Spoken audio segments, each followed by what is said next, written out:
Hai Sobat Cilik, dengan Bu Tata, sahabat yang menemani kamu sebelum tidur. Untuk sahabat cilik, jika ada permintaan mendengar dongeng lainnya, silahkan tulis judul dongeng di kolom komentar ya. Dan jangan lupa klik tombol like, share, dan subscribe ya. Selamat mendengarkan. Asal-usul belalai gajah. Suatu hari, ada seekor binatang yang hanya memiliki moncong pendek. Saat itu, cuaca terik membuat seekor binatang ini kehausan dan mencari danau yang memiliki air jernih.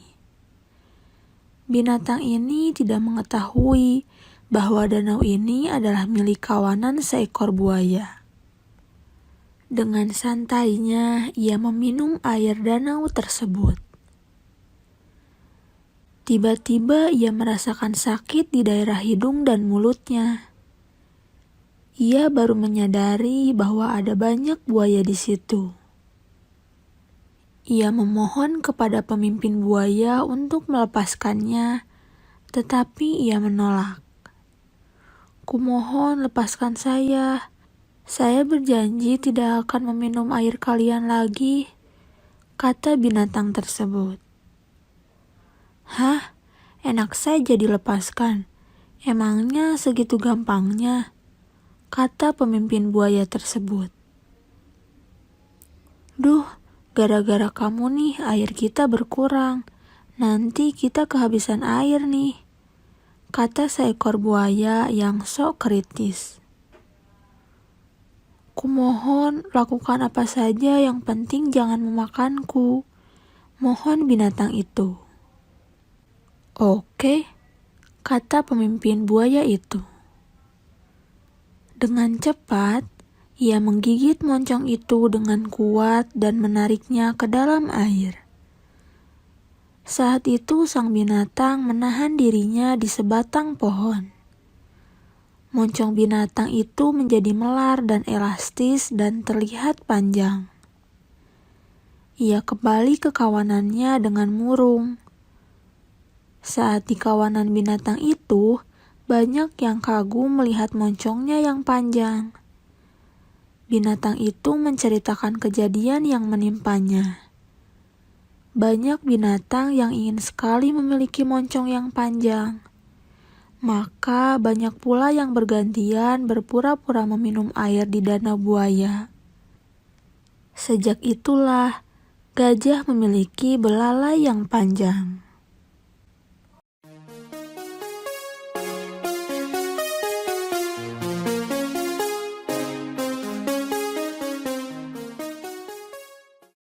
Hai Sobat Cilik, dengan Bu Tata, sahabat yang menemani kamu sebelum tidur.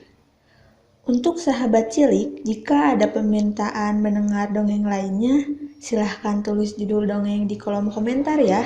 Dan jangan lupa klik tombol like, share, dan subscribe ya. Selamat mendengarkan. Abu Nawas dan rumah yang sempit. Suatu hari, seorang lelaki datang ke rumah Abu Nawas. Lelaki itu sedang bersedih.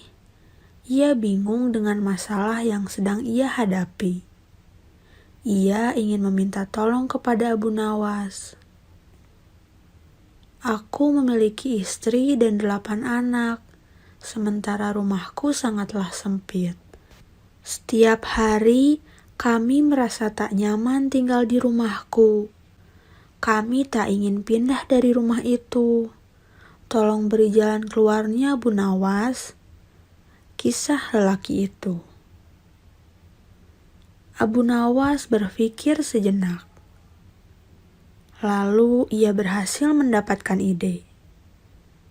"Apa kau punya domba di rumah?" tanya Abu Nawas.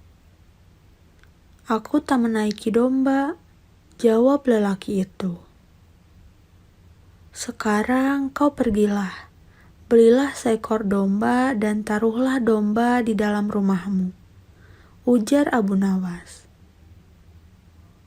Lelaki itu kemudian pergi ke pasar dan membeli seekor domba. Ia menaruh domba itu di dalam rumah sesuai usul Abu Nawas. Tetapi bukannya tambah nyaman, rumah yang mereka tempati justru semakin sempit dan berantakan. Lelaki itu lalu datang lagi ke rumah Abu Nawas. Ia ingin mengadukan hal itu kepada Abu Nawas. "Coba kau beli 2 ekor domba lagi dan taruh di dalam rumahmu," pinta Abu Nawas. Lelaki itu membeli lagi 2 ekor domba. Ia pun menaruh 2 domba itu di dalam rumahnya. Namun, rumahnya justru semakin sempit, lebih sempit dari sebelumnya. Lelaki itu lalu kembali lagi ke rumah Abu Nawas. Abu Nawas kembali meminta lelaki itu untuk membeli seekor domba lagi.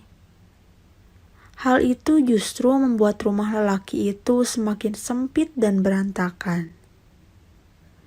Bahkan, kini istrinya jadi suka marah-marah kepadanya. Lelaki itu kembali ke rumah Abu Nawas dan menceritakan semuanya. Abu Nawas lalu meminta lelaki itu untuk menjual semua dombanya. Lelaki itu menuruti perkataan Abu Nawas.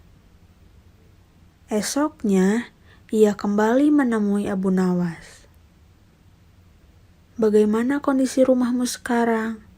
tanya Abu Nawas. "Semenjak aku menjual semua dombaku, rumahku kini terasa lebih nyaman dan tak sempit lagi," jawab lelaki itu. Abu Nawas tersenyum. Ia telah menyelesaikan masalah lelaki itu. Intinya adalah bagaimana cara bersyukur dengan apa yang kita miliki. Orang yang tak pernah mau bersyukur akan selalu merasa kekurangan.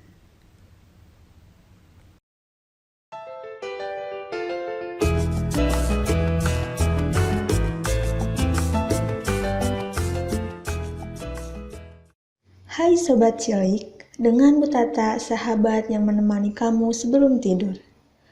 Untuk sahabat cilik, jika ada permintaan mendengar dongeng lainnya, silahkan tulis judul dongeng di kolom komentar ya. Dan jangan lupa klik tombol like, share, dan subscribe ya.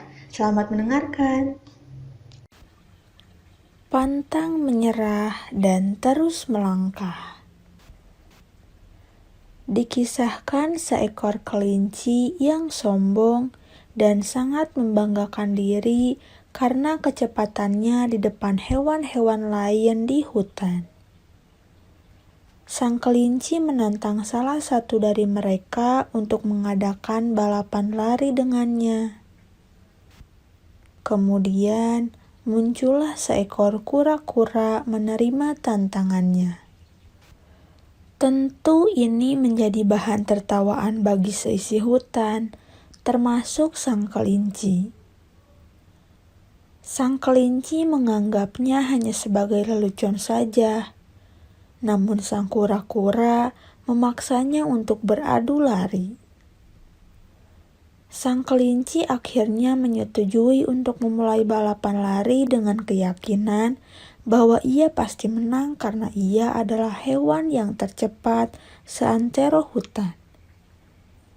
Apalagi jika ia harus melawan sang kura-kura yang terkenal sangat lamban. Akhirnya balapan dimulai. Sang kelinci dengan sombongnya menunjukkan kekuatan serta kecepatan larinya. Tentu saja sang kura-kura sudah tertinggal jauh. Di tengah jalan, sang kelinci merasa bahwa sang kura-kura tidak akan mungkin bisa mengejarnya, karena ia sudah meninggalkannya jauh di belakang. Sang kelinci merasa lapar dan saat itu melihat ada kebun wortel. Ia akhirnya memutuskan untuk makan wortel hingga kenyang.